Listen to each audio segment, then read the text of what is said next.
Hi everyone, welcome to my channel, and today we're going to take a look at another horrible case with you. Malibu Creek State Park is a scenic recreation area 25 miles from downtown Los Angeles that has been used as a backdrop for popular movies and television shows. But when a young man was murdered in Malibu Creek while camping with his two daughters on a summer afternoon in 2018, it sent the Southern California community into hysterics. During the investigation, it became clear that this crime was connected to a string of unsolved incidents that had occurred earlier in the same area. This information spawned all sorts of universal conspiracy theories and public paranoia. Our story today is about what happens when lightning strikes in the most terrifying way imaginable. Let's begin. In the morning, police officers knocked on a young woman's house. She opened the door, and when she heard, "Are you Tristan Baudette's wife?" she knew the news would be sad, and she was not mistaken. Two police officers informed the woman that her husband had been shot dead in his tent during the night. She left in a hurry to the place of tragedy because their daughters remained there. It was a long drive, and tears spontaneously flowed from her eyes. Erica Wu was the fourth of 5 children in a family of immigrants from China. She lost her father early and saw how difficult it was for her mother to raise her children alone. Erica grew up a quiet and responsible child who keeps everything under control. When she met Tristan, he turned out to be the complete opposite of her. He didn't think too much and didn't worry about anything at all. He just did what he wanted to do. Tristan grew up in Fresno, California. His parents were natives of the area. His father sold insurance and his mother was a teacher. His parents divorced when he was only 3 years old. He was young, but old enough to remember it. Tristan and Erica met in high school. In the beginning, they were just acquaintances, but as time went on, their relationship grew closer. They spent a lot of time together, studied together, and shared their joys and sorrows with each other, despite being complete opposites of each other in personality. Soon something more grew out of their friendship, and they started dating. Erica went to Stanford University, and Tristan went to the University of California, San Diego. But they kept in touch, emailing every day, talking on the phone every night. They didn't see each other as often as they would have liked, but they found a way to stay together. In their second year of medical school, Erica and Tristan got engaged, and a year later, they decided to settle in San Francisco. In 2008, they were married in Tilden Park in front of all their friends and family, in a large rented room with glass walls and a stone clearing outside. After a year, Tristan and Erica moved to Long Beach in Southern California, and then to Irvine, where Erica began work at UCLA, and Tristan found a job with a large pharmaceutical company. It took them both a while to adjust to Orange County, but that's where they were truly happy. Their first daughter was born in 2014. Their second daughter was born 2 years later. Fatherhood made Tristan happy. He became a lark, waking up with the girls, making them breakfast and letting Erica rest. His passion continued to be hiking and camping. He took every opportunity to go to the woods or mountains as a family. He regularly took his daughters on hikes and bike rides. After completing her internship, Erica found a job in the San Francisco Bay Area, and the family began making plans to move back north. They found a house in a suburb south of San Francisco with all the necessary infrastructure nearby and a good school for their daughters. Tristan found a new job with a pharmaceutical company in the same neighborhood. They set a date to move at the end of June, a week after Erica was due to take her qualifying exam. Tristan and Erica's son-in-law, Scott, offered to pick up their daughters from home the night before so she could study for the exam in peace. On June 21st, 2018, Tristan had breakfast with Erica and their daughters and then packed up to go to his car. At the garage door, he hugged and kissed Erica, wished her good luck on the exam, and promised to celebrate with her when she returned the next day. Tristan, Scott, and the girls drove north to Malibu Creek State Park. They got there toward evening and were assigned a place to camp at the gate. When they arrived, Tristan looked around and decided that they could find a much better place. They surveyed the campground and found another spot that Tristan thought was perfect. They set up camp there, taking turns looking after the girls and setting up the tents. The day was full of excitement. The excitement of the trip to the park, The first impressions of setting up the tents and cooking over the fire had exhausted the girls, and as soon as it was dark, Tristan put them to bed. The men sat around the fire for a while longer and then dispersed to their tents, saying goodbye until morning. The night was quiet and dark. The sky was covered with clouds, and the moon did not illuminate the land. In the early morning hours of June 22nd, Scott awoke to a loud popping sound. The man got up to check where the sound was coming from, but it was followed by several more pops. He figured it was fireworks, but hearing a baby crying from Tristan's tent scared him and went to check it out. Cattle walked over to the tent and called out to Tristan several times, but he didn't respond, and the crying only got worse. He went inside and shined his flashlight into the tent. Scott was soothing the younger girl and kept calling Tristan's name. When he approached the man, he found him unconscious. Tristan was pale and unresponsive to light. No pulse was palpable. A pool of blood had formed next to Tristan's head. Scott tried to administer first aid to his friend, but it was too late. Tristan Baudette died at the scene. Scott called rangers who were working at the park and reported the incident. Around 4:40 a.m. on June 22, 2018, police received reports of a shooting at Malibu Creek State Park. Tristan and Erica's daughters were not touched by the shooter. One fatal bullet, like a bolt of lightning, struck Tristan in the head, who was killed instantly. The second bullet struck the torso of a man who was already dead. Bullet holes were visible in the tent. It looked as if some unknown person had fired a gun aimlessly into the tent at dawn, and the girls were miraculously unharmed. This fact gave the impression that the shooter did not care who he shot. Law enforcement officers quickly arrived at the scene of the tragedy and began interviewing vacationers who were in the park and could have seen the intruder. But, to the horror of the patrolmen, no one saw a man with a gun. Lengthy interviews with vacationers and park employees did not answer the investigators' questions. Since the investigation began, police have made almost no statements to witnesses. But later, one witness did come forward. A woman who was in a tent set up next to Tristan and Scott at the time of the attack admitted that she heard 5 shots in a row around 4:45 a.m.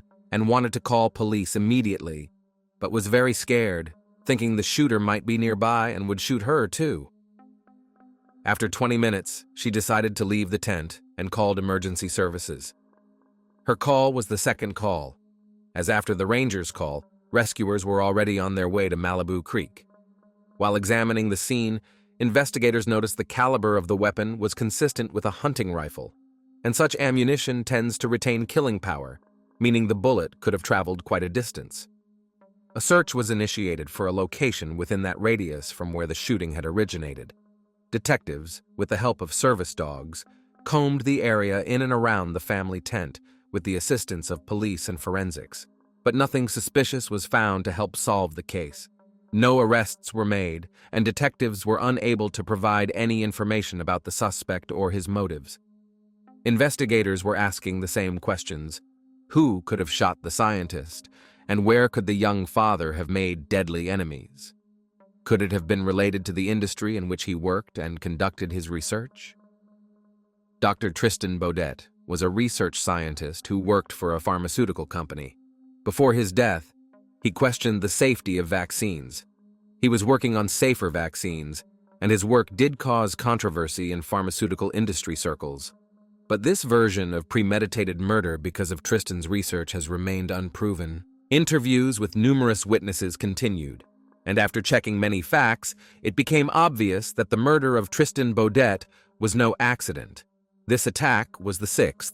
Moreover, 2 of them had been carried out on the very tent camp that Tristan and Scott had used. This led to serious concerns that a sniper was on the loose. Malibu Creek Park was closed to the public. The public was outraged at the irresponsibility of the authorities who had not given serious consideration to the earlier attacks in the park, because they were not fatal. Tourists were outraged by the news. It turned out that such a popular place is an area that is periodically shelled by some intruder. After the first cases with injuries, no one closed the park or investigated it. Tourists were not notified of the incidents. In fact, the police wrote off every incident in the park as hunter-related accidents. After Tristan's murder, The park was still closed, and the public arrived in shock at the carelessness of the security services. "The safety of park visitors is more important to us than anything else," city officials said, and soon closed Malibu Creek Park. However, the neighborhood did not become less dangerous for locals after the park's closure. Police officers received complaints of gunfire in that area about 9 times. The search for the perpetrator continued, but there wasn't much evidence at the scene. Authorities confirmed that none of the campers saw anyone entering the campground at the time. It became apparent that the shooter was inhabiting the park.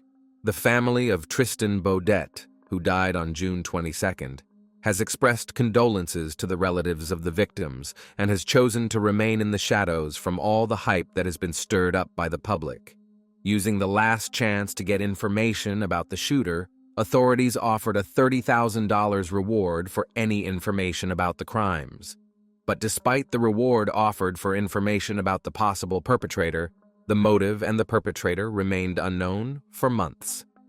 Investigators had no choice but to begin unraveling the tangle of mysterious gunshots, because the death of a young father, Tristan Baudette, fit into a series of violent crimes that occurred in those places in recent years. The roots of this tangled story go back to November 2016. The first incident happened to biologist James Rogers. He went to Malibu Creek Park for a camping trip, set up camp, and fell asleep in a hammock. He was awakened by a searing pain in his right arm. The man thought he had been bitten by some rodent or bat and went to the hospital. The doctors gave him a rabies vaccination and sent him home. As his arm began to heal, he noticed pieces of metal in the wound that looked like gunshot. The second incident occurred in January 2017 when Melissa Tatangelo and her lover parked their car in the parking lot of the same Malibu Creek Park and fell asleep. In the middle of the night, they heard a loud gunshot and the smell of burnt metal. In the morning, they discovered a hole in the back of the car from a shotgun blast. Locals were whispering, perhaps a dangerous criminal with a firearm was walking around in their neighborhood. But at the time, police attention was not drawn to these episodes. In the summer of 2018, people began to recall other scary incidents from years past. There was talk that in 2009, 24-year-old Mitrice Richardson went missing in the remote hills of California. Almost a year later, her remains were found a few miles from a railroad station.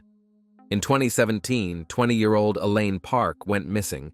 She was last seen in the California town of Calabasas. A few days later, her car with her personal belongings was found on the side of the road along the Pacific coast in Malibu. The American woman's body was never found. A month before the latest crime, which took place in a tent in Malibu Creek Park, another mutilated corpse with signs of violence appeared. The deceased was lying in a tent across the street from the park. Investigators confronted with the string of attacks labeled Malibu Creek Park as a dumping ground for the bodies. At first, the crime seemed to have no other connection, but as the investigation progressed, new details began to emerge. The driver of a Tesla electric car, who has remained anonymous, said that 4 days before Tristan Baudette was killed, around 4:30 a.m., someone fired shots at his car. However, Los Angeles detectives have never been able to prove that the crimes are all connected. The townspeople discussed the possible motives of the perpetrator in fear and advised each other not to leave doors and windows open. Locals refused to believe that a serial criminal had taken up residence in such a beautiful area where a celebrity could be found on every corner. Some speculated that the man's death could have been a ridiculous accident when someone was once again practicing shooting. Perhaps Tristan Baudette was simply in the wrong place at the wrong time. Did the man's death have a connection to the missing women and the mutilated bodies of vacationers? But unfortunately, police had no leads they could tell the town's terrified residents about. In August, investigators held a meeting and officially admitted that the investigation had reached a dead end. In desperation, people speculated. Perhaps he was killed because of a particularly valuable and secret project Tristan was working on, or perhaps his death was connected to the drug cartels and illegal drugs he was allegedly growing in remote corners of the park. The only thing to do was to wait, because if there is a criminal, he is sure to leave a trace, and so it was. In addition to violent crimes, near Malibu Creek Park, someone stole food and broke into abandoned buildings. The criminal was repeatedly caught on hidden cameras. He was followed, but the sinister bandit could not be apprehended. A sketch of the burglar has been compiled. Amidst the minor offenses, gunshots continued to ring out in the hills. About the same time, a park employee was driving through Malibu Creek and saw a man on the side of the road who asked for a ride. The stranger's face resembled a sketch of a suspected thief, so the driver turned him down. Instead, he reported the incident to police officers. Patrolmen in 3 helicopters combed the park area until dusk, to no avail. Then another attack on the community center occurred. The perpetrator broke a glass window and vandalized a vending machine in search of food. Police officers immediately responded to the call and tracked down the bandit from fresh shoe prints. A 42-year-old man named Anthony Rauda, dressed in all black, was apprehended. A rifle was found in his backpack.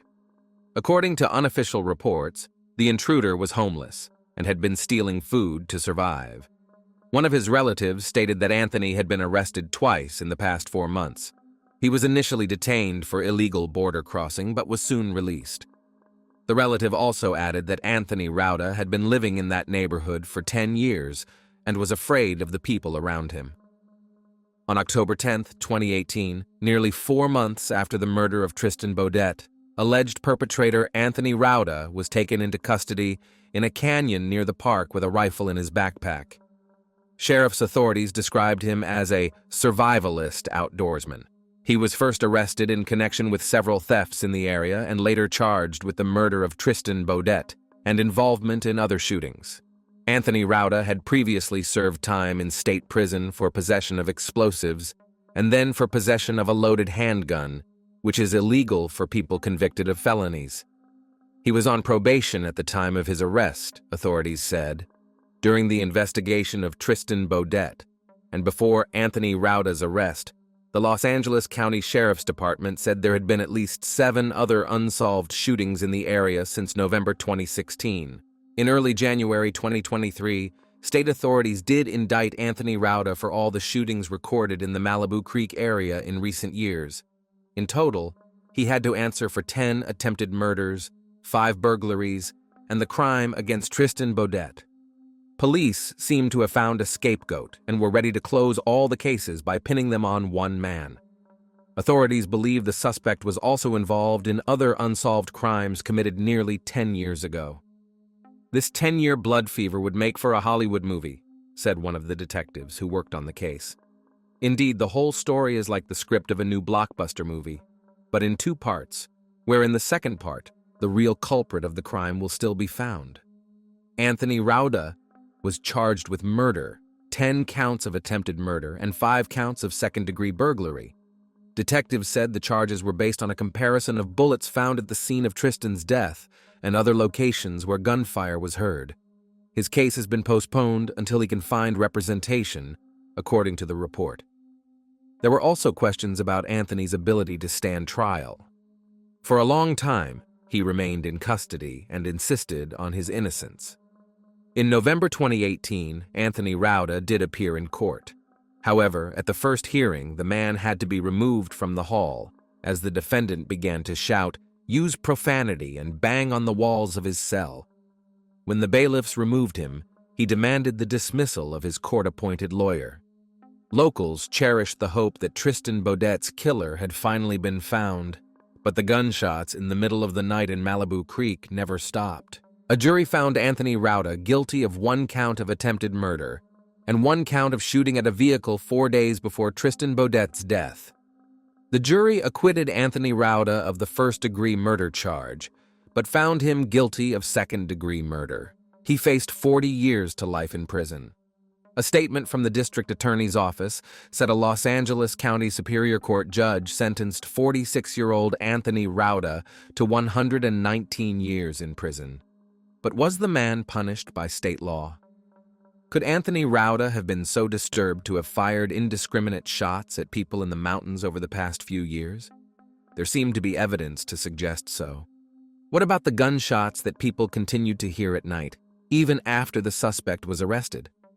A local Malibu journalist, who was skeptical from the start, continues to doubt the state's version of events. "Personally, I think the shooter is still out there somewhere," she says. "There's something convenient about pursuing a burglary suspect," she says, perhaps a result of the political events following Tristan's death. "Everything that's happened is 1,000,000% coincidence," Erica Wu believes. "Tristan was in the wrong place at the wrong time." Of course, I'm also wondering, why did this happen to us? Who's to blame? In late December 2018, Erica Wu, the wife of the deceased Tristan Baudette, filed a complaint against authorities in Los Angeles and California. She complained against law enforcers for failing to warn locals about the dangers of recreation in Malibu Creek Park, despite a series of deaths. The woman demanded $90 million in compensation. Police acknowledged the lawsuit but declined to comment. Nevertheless, the question remains, could what happened to Tristan Baudette have been prevented? Obviously, the motive for the crime was never established. Serial criminals usually memorize everything, keep trophies, or leave distinctive footprints. But Anthony was so disorganized, so unpredictable, it's a miracle he was identified at all. So some social outcast was blindly taking revenge on all people, shooting whoever God sent, venting his anger for no particular purpose. He didn't even know if his victims were killed or if they even existed. Most likely, this story of the Malibu Creek shooter will have a sequel after all, and we hope that it will end with the real criminal being punished and no new victims appearing. Thanks for watching, guys. Subscribe to my channel. There are many shocking stories ahead of you.